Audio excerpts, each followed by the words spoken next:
Hans Urs von Balthasar foi um dos principais teólogos católicos do século XX. Nasceu em Lucerna, Suíça, em 2 de agosto de 1905. Filho do senhor Oscar, arquiteto bem-sucedido, e da senhora Gabriela, que foi bastante ativa no movimento feminino católico. Teve ainda 2 irmãos, René, que se tornou freira, e Dieter, que serviu como oficial da guarda suíça. Na infância, Hans aparece como uma criança precoce, iniciando desde muito cedo o estudo na língua francesa e de piano, cultivando também um amor pela literatura. Em 1927, após já ter estudado literatura em Viena e escrito obras sobre música, Balthasar vai para Berlim estudar. Na Universidade de Berlim, Balthasar frequentava as aulas de Romano Guardini, teólogo e literato que exerceu bastante influência sobre ele. Em 1929, Balthasar ingressa na Companhia de Jesus. Em 1930, apresenta sua tese de doutorado, com o título A História do Problema Escatológico na Moderna Literatura Alemã. Em 1933, após estudar filosofia, vai para Lyon, na França, estudar teologia. Lá, conhece o professor Henri de Lubac, um dos principais responsáveis pelo aprofundamento dos estudos de Balthasar nas obras patrísticas. Em 1936 é ordenado sacerdote em Munique. Em 1940 inicia-se para Balthasar uma nova etapa. Ele é enviado para Basileia, Suíça, para trabalhar como capelão da universidade. E é lá que ele conhece Adrienne von Speyr e Karl Barth. Adrienne era médica e se converteu ao catolicismo por influência de Balthasar. Juntos, eles fundam a Comunidade de São João em 1945, que era um instituto secular que funcionava como uma ordem religiosa para leigos. Na amizade com Karl Barth, além do gosto em comum por música, especialmente por Mozart, os dois teólogos traçaram um importante diálogo entre a teologia católica e a teologia protestante. Em 1950, Balthasar deixa a Companhia de Jesus para se dedicar à Comunidade de São João e à parceria com Adrienne, o que foi incompreendido por muitas pessoas, tanto que Balthasar não foi convidado para o Concílio do Vaticano II, em 1962. Em 1961, Balthasar começa a escrever uma das suas principais obras, denominada Trilogia.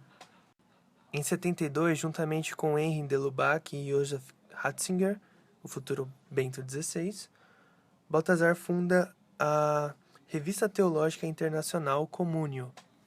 Além de manter grande amizade com Joseph Ratzinger, dizia-se que Balthasar era o teólogo preferido de João Paulo II, tanto que no fim de sua vida é por ele nomeado cardeal. Mas em 26 de junho de 88, Balthasar falece, 2 dias antes da cerimônia em que iria receber o chapéu de cardeal. Das pessoas citadas até aqui, 3 influenciaram profundamente a teologia de Balthasar: Henri de Lubac, Adrienne von Speyr e Karl Barth. Como foi dito, foi Henri de Lubac quem lhe apresentou a patrística e sua grandeza. Segundo de Lubac, Balthasar foi o homem mais culto da Europa em seu tempo, o que de fato pode ser observado em seu vasto conhecimento e apreciação de música, teatro, filosofia, teologia, literatura e cultura em geral. Balthasar observou que os pais da Igreja dialogaram com o mito, a tragédia, a religião e a filosofia de suas épocas. Por sua vez, ele próprio tentou estabelecer um diálogo com a cultura de seu tempo, com o objetivo de demonstrar a relevância da fé cristã para o homem. Adrienne von Speyr foi uma protestante suíça que se converteu ao catolicismo. Balthasar, Adrienne e Barth cultivavam gostos parecidos por música, filosofia e teologia, o que implicou em horas de diálogo entre esses 3 amigos. Tanto Balthasar quanto Barth reconheceram em determinado momento ter uma dívida intelectual com Adrienne. Adrienne exerceu grande influência na teologia de Balthasar, tanto que ele se referia a seu trabalho como Nossa Teologia. Apesar de sua erudição e exigência teológica, ele jamais duvidou da inspiração divina nas experiências místicas de Adrienne. Ele a acompanhava em seus êxtases místicos e transcrevia suas palavras. Assim, Eles escreveram livros como, por exemplo, um comentário do Evangelho de João, ditado por Adrienne, com mais de 3.000 páginas.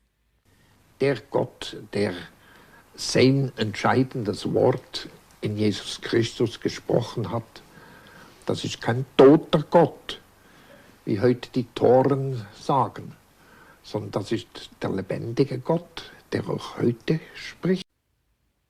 Karl Barth também influenciou a teologia baltasariana. Apesar do diálogo importante entre o protestantismo e o catolicismo feito pelos dois, é dito que Balthasar sempre nutriu expectativas de converter Barth à tradição católica.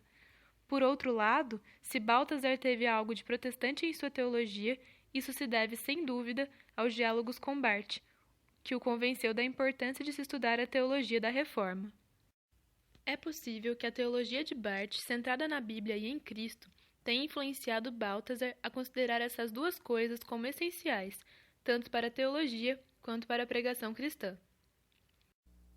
É claro que se continuarmos a descrever a teologia de Balthasar apenas nesses termos, pode-se considerar que estamos falando a respeito de um teólogo protestante.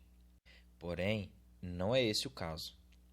Balthasar atesta sua linha de pensamento católica ao afirmar os principais pontos teológicos dessa tradição. Entretanto, ele se torna um exemplo para nós, ao mostrar sua capacidade de diálogo com as diferentes correntes teológicas, no caso, a protestante.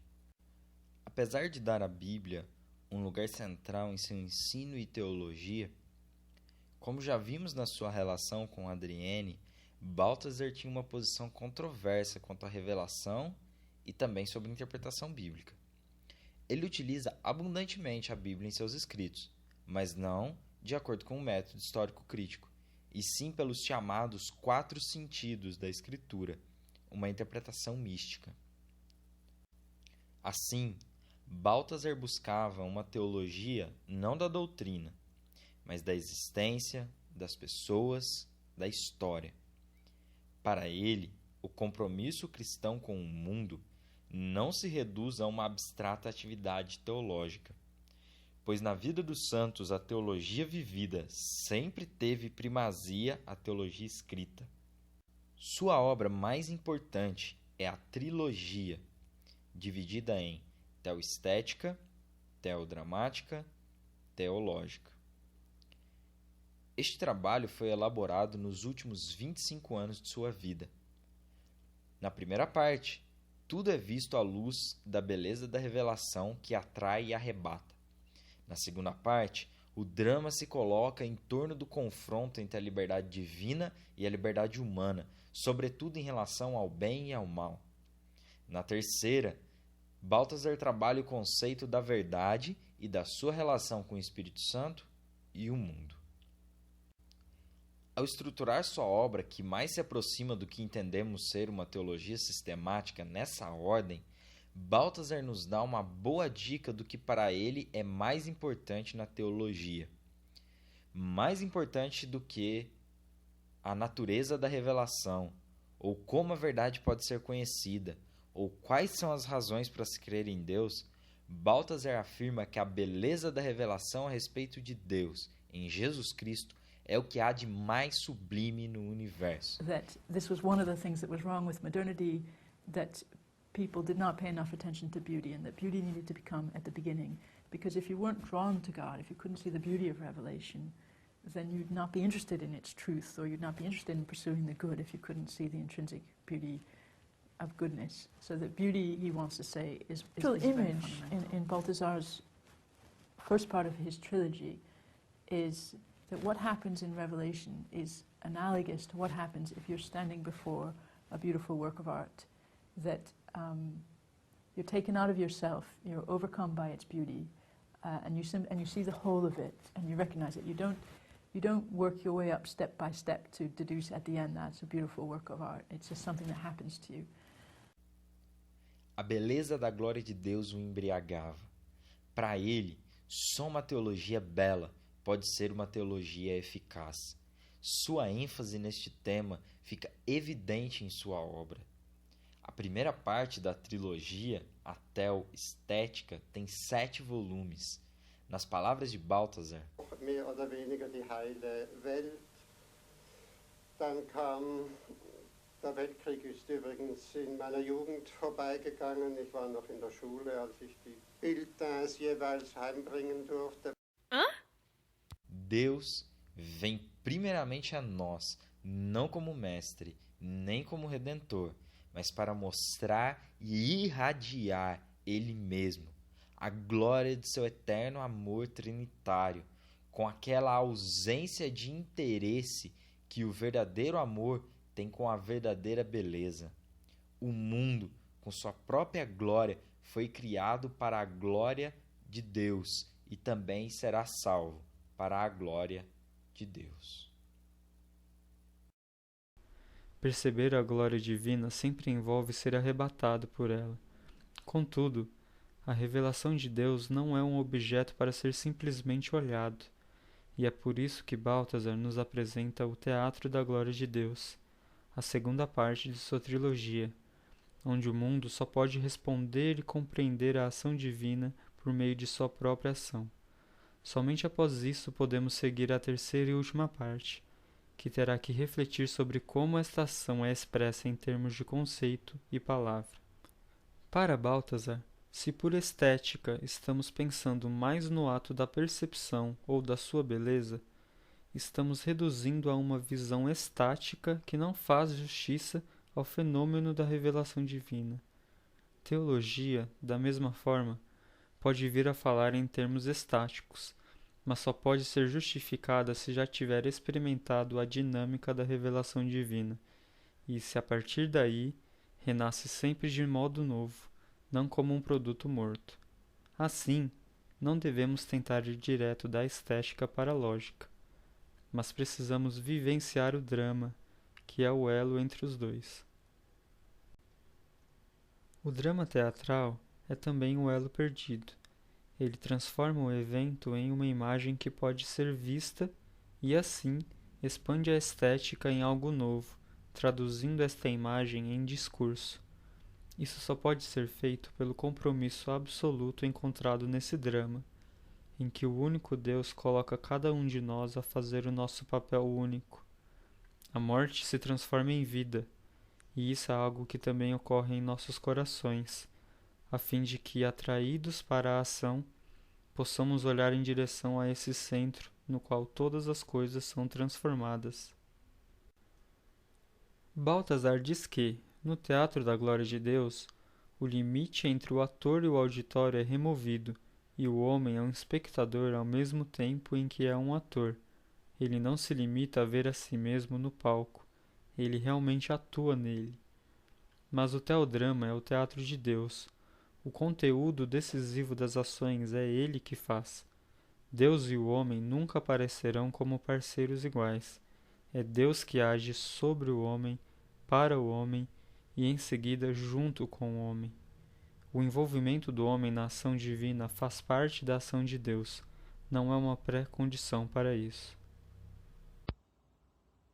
O teodrama está preocupado com o bem. O que Deus tem feito é trabalhar a salvação para reconciliar o mundo consigo em Cristo. Ele tomou essa iniciativa de amor e simplesmente procura dar de si mesmo. O bem tem o seu centro de gravidade não na percepção, que pode ser bela, nem na definição, que pode ser verdadeira, mas apenas o ato pode ser bom. Este bem é algo realizado. Ele não pode ser contemplado em pura estética, nem provado e demonstrado por pura lógica. Ele tem o seu lugar no teatro do mundo, que é o presente momento de cada pessoa viva. O bem que Deus faz para nós só pode ser experimentado como a verdade se nós compartilhamos em realizá-lo. Devemos seguir a verdade em amor, não só a fim de perceber a verdade, mas a fim de incorporá-la cada vez mais ao mundo. Para Balthasar, é uma exigência cristã básica que a sua existência apresente-se de forma dramática e não como uma fé morta que se isola do amor e da esperança e se transforma em um sistema racional de verdades em que se deve acreditar, não produzindo verdades em termos de vida. Agora é a hora para questionar e representar a sua parte. Podemos dizer Senhor, Senhor, nas profundezas da espiritualidade e no misticismo. Podemos comer e beber com Ele. Mas é tudo em vão, se não cumprirmos a vontade de nosso Pai Celestial. Além disso, a mera proclamação da palavra de salvação, que é a nossa responsabilidade, não quer dizer nada se nós mesmos não moldarmos a nossa vida em uma vida de testemunho no teatro da glória de Deus. Nem a fé, nem contemplação, nem proclamação podem nos dispensar da ação. Assim como Barth, Balthasar acredita que a Sagrada Escritura é inútil em si mesma, a menos que o Espírito Santo esteja constantemente fazendo a mediação entre o teatro de Deus e o teatro do mundo. Com Balthasar, podemos aprender que a teologia deve servir à glória de Deus. Em oposição à teologia racionalista, no meio da qual foi criado, fez da beleza um dos pontos centrais do seu pensamento. Sua teologia dramática ressalta a importância da nossa ação e nos faz lembrar que o cristianismo não se resume à mera apreensão intelectual de um sistema racional de verdades.